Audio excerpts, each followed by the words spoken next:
Hi, I'm back. And it is I, Madam Carmen.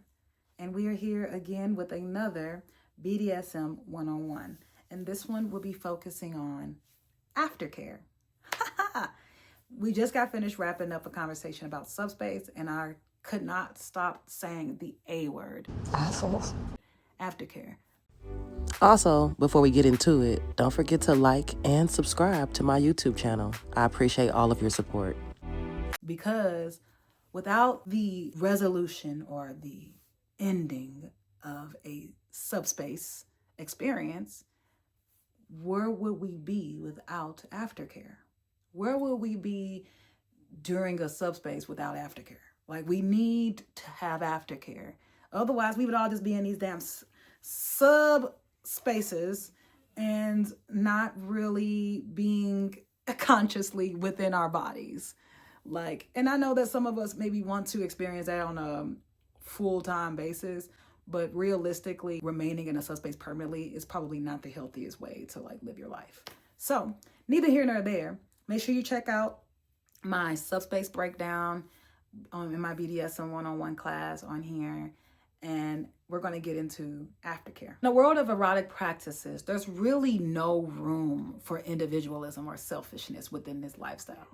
Like, once you're going to a play party, once you're actually connecting and networking with potential play partners, there's really no space or room for selfishness or individualism. Like, we really need to make sure that we practice these things as a team and as a community, because that's the only way that these protocols that I'm instilling in you guys are going to transfer and translate to everyone within the lifestyle. If we all are practicing ethically and according to protocols that we set forth for ourselves to make sure that we are practicing safely and consensually, then, the world can go around a little bit longer for us.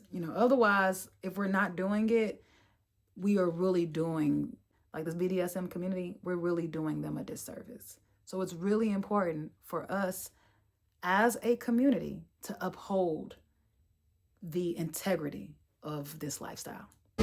Message! One good quality to have within this lifestyle is compassion, especially as a dom or a service top.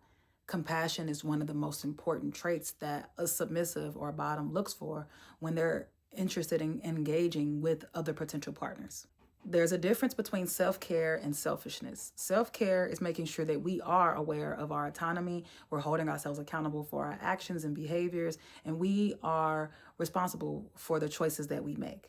Selfishness, on the other hand, is no consideration for anyone at all, and we may not even have any authority over our own autonomy besides just us wanting to be selfish and wanting more, not caring or considering what those wants and how they attribute to the demise of someone else. Many often believe that making time for self is a form of selfishness, when in reality, it's not. When I mean a form of selfishness, when we're talking about selfishness within this lifestyle, selfishness is me as a dom practicing and exchanging with a potential play partner and only focusing on what it is that I want to do with them. Not caring about their boundaries, not caring about the kinks that they're into, not caring about whether or not that I'm doing to them that they've even experienced before, or if it causes any harm or damage to their mental or their physical bodies, right? That's selfishness. Selflessness and self-care is making sure that I show up knowing that I am aware that this person has a right to their autonomy, knowing that I'm aware that they have the right to consent and they have a right to revoke consent, that I, as a dom, need to and must know their limits, their kinks, and their fetishes. And they have a right to change those. They have a right to change their mind, and they have a right to express and exchange that information with me. That is the difference between self-care and selfishness within this lifestyle. Just remember, we're all humans first.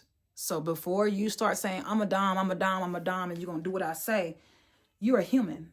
And as a human, you have a right to your authority, to your autonomy, and the human that you're trying to have this exchange with has a right to their autonomy too. And they have every right to dictate and to determine who they release power and control to and who they submit to.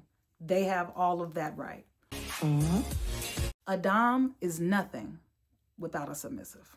Damn right, damn right. Now that we understand our individualism within this community, even though I said that it's really important that we practice selflessness instead of selfishness within this lifestyle, it is important for us to understand the most prized qualities of BDSM are the ethics, the protocols, and the consent.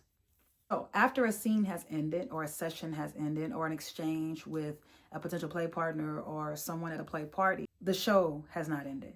The exchange has not ended. There's still work to be done. We still need to make sure that we make room and create space for aftercare. Following those moments of intense stimulation, orgasms, following that must be moments that we allow our bodies to reinstate, recalibrate, and regather themselves back into their neutral state.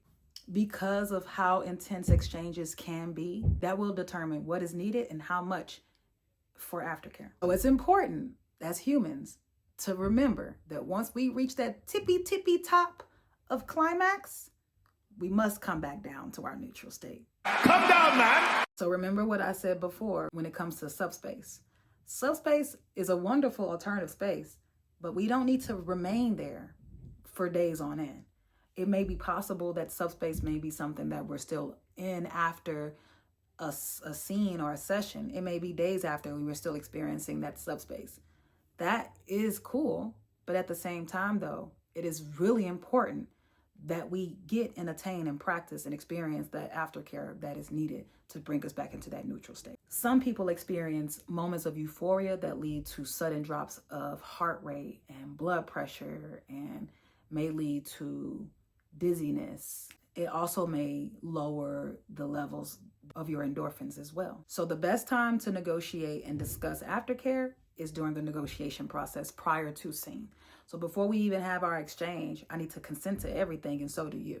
So if we're having so before we have our exchange, you already told me that you want to be spanked. That is fine. So I will ask you, what is it that you would like for me to use to spank on you? And then you can say, I want you to use a paddle. I want you to use a crop. I want you to use a flogger. And I will present these items and implements to you. I will allow you to test them out. I will allow you to experience them within your own autonomy, how you feel like you need to do that. Once that is established, then we can move forward within our scene. Before we move forward with our scene, we need to make sure that we discuss our boundaries, our limits, so on and so forth, right? So, that is where that aftercare conversation comes into play. I should not know what it is that you need and what is required for aftercare when it's time for aftercare. I should already know what that is. So when I know that we're getting to a part of the scene where we're wrapping up, I'm going to start preparing for the aftercare process. So if we were in an intense impact scene where I'm spanking you very intensely, I will slow up on my pattern. I will slow up on the impacts. I will lighten up my impact. I will soften up my sensations and my touches on your body. It will become less impact, less spanking, and more rubbing and more firm grabs and massaging to be able to make sure that we get the blood back circulating in those areas that have been inflicted by pain. So the negotiation process usually includes the aftercare discussion, the levels of kinks, limits, and fetishes. We will also discuss safe word. So all of that includes the accountability of your autonomy.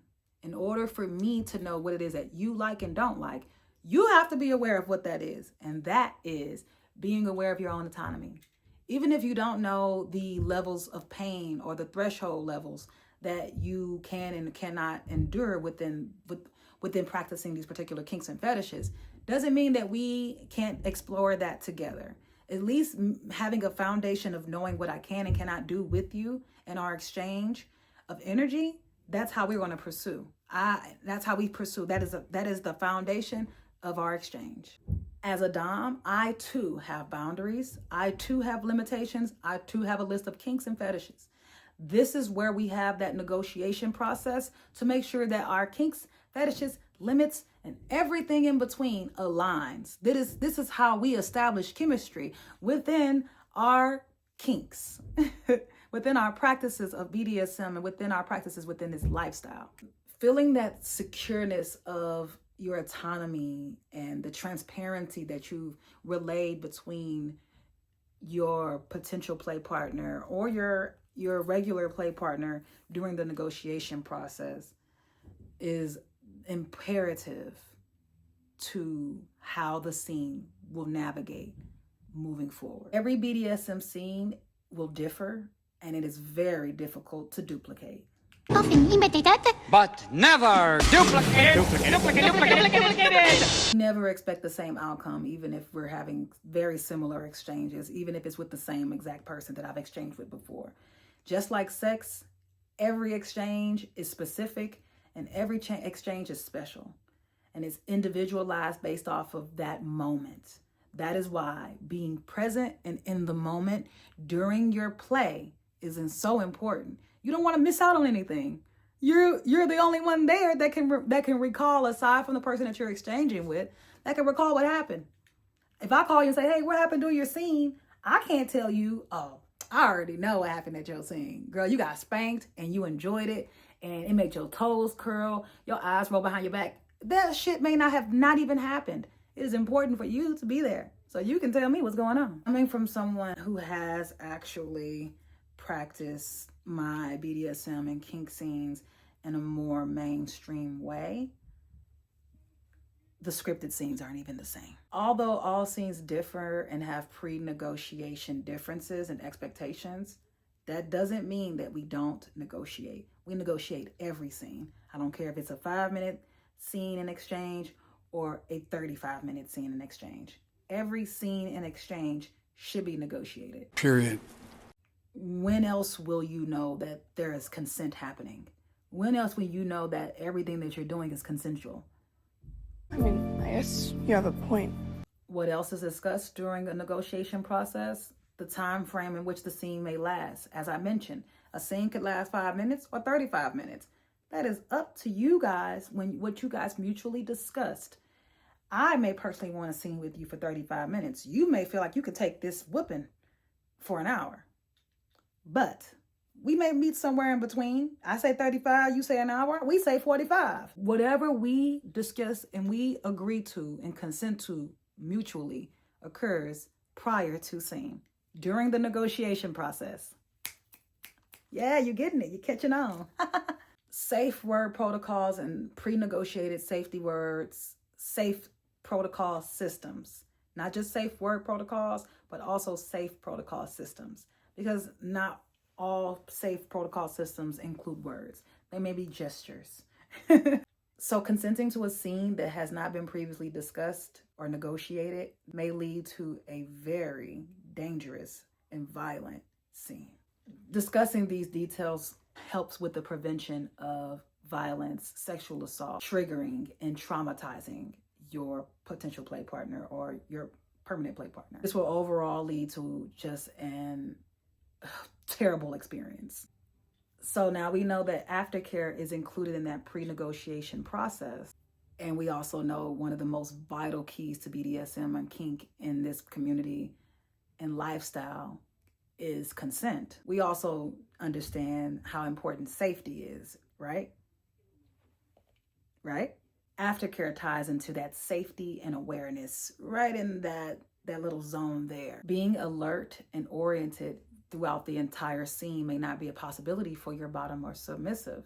They may enter a subspace, which is an alternative space that causes them to feel floaty, outer body-like, spacey, sometimes forgetful, quiet, dizzy, sad, happy. All these expressions of emotions, they may not all occur all at once. They may not all occur at all. But the possibility of those occurring could happen. Take that in consideration. When a person is experiencing that euphoric outer body experience, they're experiencing that subspace. And when you enter that subspace, you may need some extra assistance to regroup and recalibrate yourself to get yourself back to. What better guidance would there to be if it wasn't for aftercare? It's your guidance. Aftercare is a reflection of what you need and what you want and desire post-scene. That is not for me as a dom or a top to decide. The only thing that I will include into that is water. Water. I may bring a blanket, and I may bring some tissue, and I may bring a first aid kit. These are things that I will incorporate permanently into my aftercare processes with my bottoms and my submissives. Just off the strength that you may not need it, I may need it. I may have accidentally scratched myself and now I'm bleeding, or nicked myself and now I'm bleeding, or I hurt my nail or whatever. Aftercare isn't just for the submissive. We'll get to that shortly, but I just want to make sure that I do express that aftercare is not just for submissives or bottoms. Subspace differs for everyone, just like everyone's aftercare kit. It's specific to them. I want to make sure that the subspace that is occurring can be handled with the right resources that was provided for that aftercare process. Meaning, if I had you on the cross and I was spanking you for 35 minutes, and only thing that you included in your aftercare process was a VHS edition of the Rugrats and a blanket. If you feel like that's all you will need after a 35-minute intense spanking session, that is your choice and your prerogative. What I will do is definitely reiterate, beginning, prior to scene, as well as after the scene. Hey, you realize that the only thing that you brought for your aftercare was this Rugrats movie and a blanket. And you say, oh yeah, that's all I need. Or, I didn't think that I was going to experience this type of pleasure from you, Madam Carmen. I didn't think that I would need a pillow for my buttocks to rest on. I didn't think I would need a warm towel for my bottom. Like, I didn't think I would need booty rubs. That's fine. That is perfectly fine. That's what I'm here for. We're going to have that conversation now. But moving forward, you'll now know. This is how we establish our aftercare kits anyway. But in the ways that we're doing it during this particular scene, this hypothetical that I'm sharing with you, it is important for that person to be aware, hey, I may not have a pillow for you. I may not have the things that you're requesting that you may need. But as a dom, and I know to better discern for not just myself, but for the people that I'm exchanging with, is sometimes discernment needs to happen for myself. Like, I need to have the responsibility to say, you know what? I've been spanking on this person for 35 minutes. Let me go make sure I get a hot, warm rag to feel some type of relief afterwards. It may feel redness. It may feel hot to touch after. Their bottom is what I'm speaking of. Oh! So if I know that my past, even if it wasn't an exchange with this particular human, I know that in my past exchanges with other humans that have endured a 35-minute spanking session, they needed and required certain other elements, They needed cuddles, they needed booty rubs, they needed a whole bunch of different things. And that's fine. I'm here to oblige. But I can only oblige when you inform me of what it is that you need or desire. But I'll make sure that I'll still have some things on standby just off the strength of the history that I've had with the exchanges that I've experienced with other people. I have a responsibility. And throughout the process of this particular exchange, even while a person is in a subspace, it is important for a top or a dom to check in, to make sure that this person is still aware that you're welling on that ass. Throughout this whole process of experiencing euphoric pleasure, overwhelming feeling may occur. And it may lead to you feeling exhausted, tired. And that's just not mentally exhausted, but physically exhausted. Some people's aftercare requires them to be left alone. You may want some personal time, some private, alone time in darkness. You may need to listen to some music. You may need to read a book. You may need some sex. Either or, that is your prerogative based off of the autonomy of your body, your discernment of that autonomy of your body, the transparency in which that you've exchanged with me, and now that negotiation process has occurred. Here's a list of a few more aftercare practices. So we have being swaddled with a blanket, a bath or a shower, intimate massage, hugs, meditation, drink a cup of tea, watching a movie, snacks, or even a meal. Pillow talk, sleeping, cuddling, or spooning. Hey, I'm either the big spoon or the little spoon. It doesn't matter. I love spooning. I love cuddling. Reflection. So pillow talking and reflection can be the same, but pillow talking could also not incorporate reflection. But usually my pillow talk incorporates reflection. Like if we're pillow talking, I'm like, so you enjoy what the fuck I just did to you? You enjoy me welling on that ass? You enjoy that? All righty, that's good. What can I have done better? Hit you a little harder? Hit you a little longer? Use that riding crop? Oh, okay. Yeah, that's how we learn. Others are affirmations, silence, darkness, breathing exercises, or even just listening to music. I mentioned a few of these earlier, but I want to make sure I make a list of them for you so you can see them, because I know we some visual learners out here in these streets. Owe it to yourself and your partner to provide time for self-care. Whether this self-care is solo or includes your partner, it is important that it's communicated transparently and understood, consented to, and respected. We're all humans, and as humans, there's measures to what we can take. So we must check in with ourselves as well. We must discern and make sure that we are self-aware of what we can endure and what we cannot endure. Don't trick yourself. Don't fake yourself. Don't fake the funk. Be honest with yourself. If you can't take it, it's okay. That's why we train up. As a dom who does train, I will train you up to be able to endure more than you are enduring now. So, as a dom, I'm not also just checking in with you mentally. I'm checking the physical appearance of your body. If I've left marks or scars, making sure that they have not broken skin. And if they have, we have that first aid kit. And I need to make sure in the prior negotiations, if it was okay for me to get to a point to where I'm welling on you that much to where it breaks skin. Some people love trophies, and we call the breaking of skin lesions, sores, scratches, scrapes, any markings, bruises, welts. Those are called trophies within our community.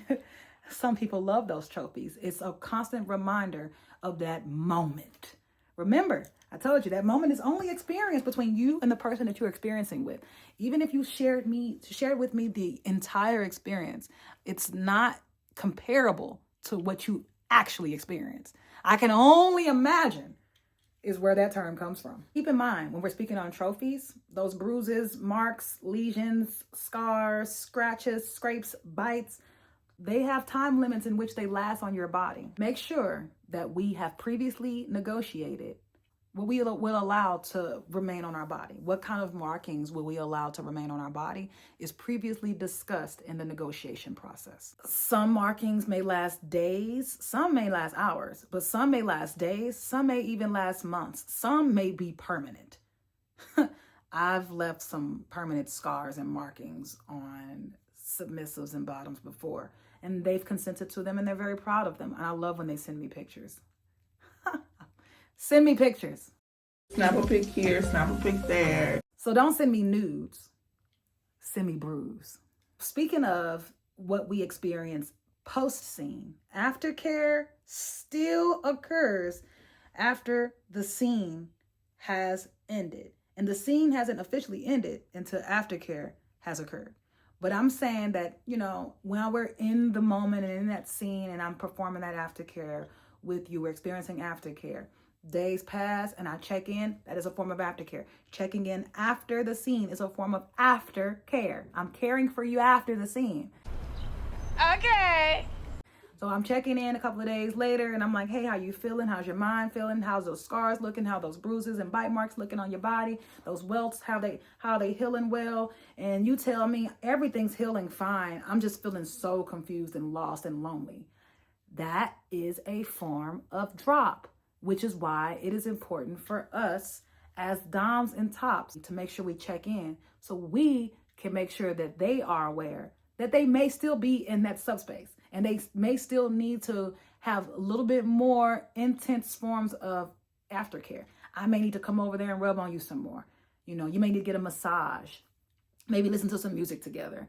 Whatever it is, maybe you need to talk things out. Whatever it is, make and create space for those moments. They are important. Aftercare doesn't just stop when the scene is over. Like aftercare is a follow-up, is a follow-through afterwards. You know, days after the scene, maybe in a week after the scene, depending on how that person depending on what that person has experienced, what their experiences are, their pain thresholds, their mindset, all of those different things play and contribute factors to how we receive our aftercare. Like, what is it that we need for our aftercare? So aftercare is for the overall conclusion of an exchange. So the overall conclusion of that exchange may not just be in that day of that moment of that time frame that was set. It may conclude the next day or the next day after that because of them still being in that subspace. Checking in is how we make sure we have concluded or we still need to move forward and follow up. So as a dom, you have the commitment. There is a commitment that you must make with your bottom or your submissive to make sure that you do check in prior to, during, and following the scene. Aftercare does not have preferred roles it caters to. As a dom or a top, I require aftercare. I require my feet to be rubbed and a joint to be rolled and my scalp to be massaged, maybe my hands to be massaged. I literally just got finished using my hands to wail on your butt for an hour. Just like your ass hurts, my hand is tingling, it's sensitive, and they need to be massaged. My circulation and my fingers need to be recalibrated, rejuvenated. I know I've been asked before by bottoms that I've played with and exchanged energy with if I needed something. And I love that. I love that question.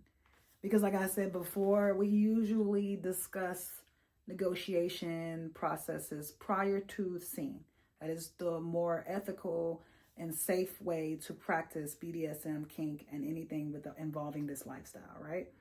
So since we know that, are we discussing, the madam, the dom, the sirs, the johns? Are we discussing what it is that they need during aftercare as well? Yes.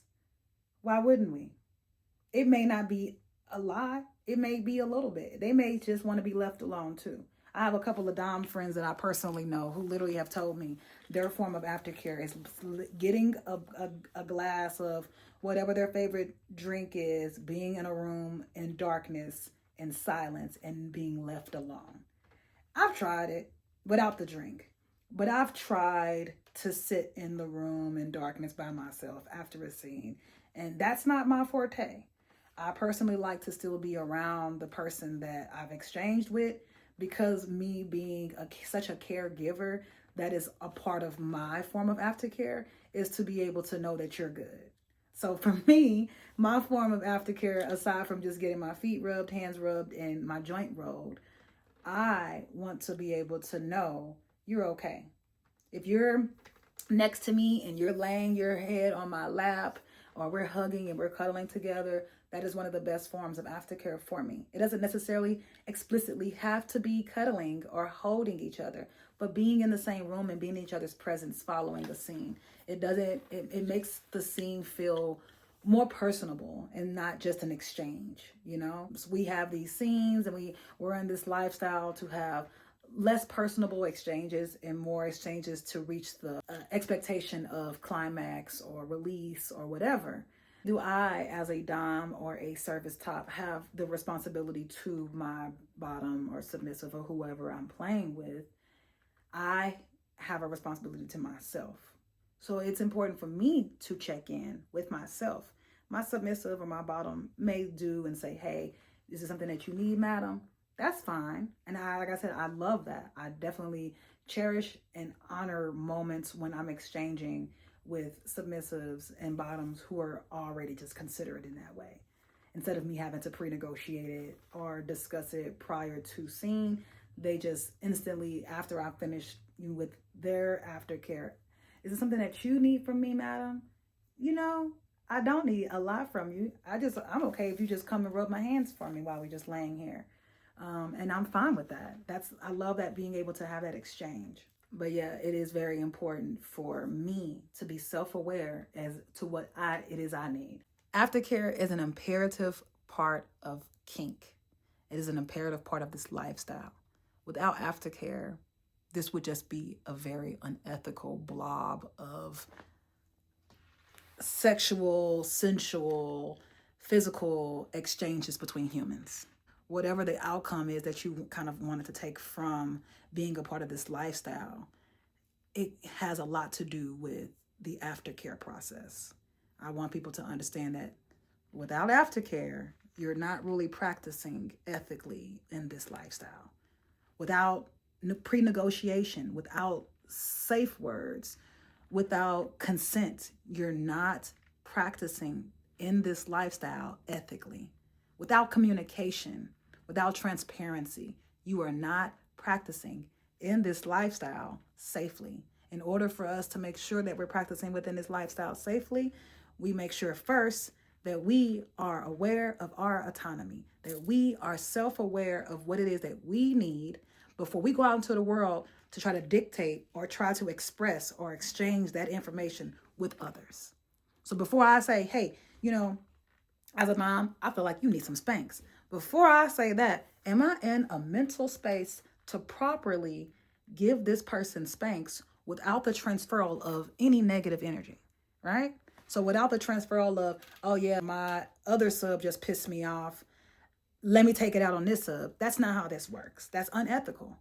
If I know that this particular sub needs spanks, but this particular sub back here just made me upset, maybe I need to take some time to recalibrate my energy before I meet that sub with any form of impact, right? Because they're not deserving of whatever energy that I have, muscled up within me, from the exchange that I had with my previous sub or, my other sub. It's important for us to be aware of those things. Most people who are a part of this lifestyle, view this lifestyle of BDSM and kink and fetish as an alternative to therapy or healing or end healing, It's an alternative to being able to heal from, past, traumas, violences, triggers, experiences. If you're really wanting a better way to be more involved in your sexuality, your sexual experiences, being able to be sexually expressive,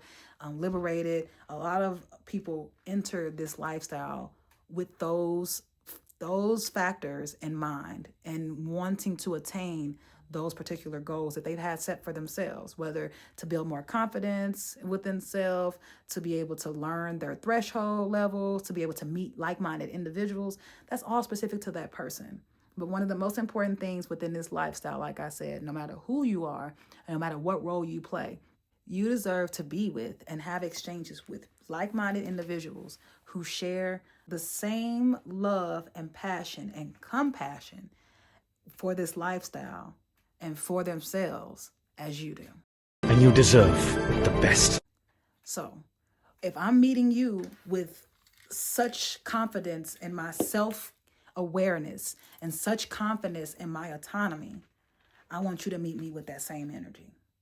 This will work so much better and effortlessly with knowing that we both are aware that we deserve care. We deserve compassion. We deserve the intention. We deserve all of those different things that we need and we require after a scene. We can't kink without aftercare. We can't consent without aftercare. You can't consent to aftercare after the scene if that's where the care is supposed to be happening, right? So that's why we need to consent to it prior to the scene, right? We can't consent to something after it has happened. That's not how consent works. Yeah, that's not how it works. No. So let's just make sure that we are practicing ethically, safely, with consent, and using all resources to practicing self-care, including aftercare. I am Madam Carmen, and this is the BDSM 101 Aftercare edition. Bye.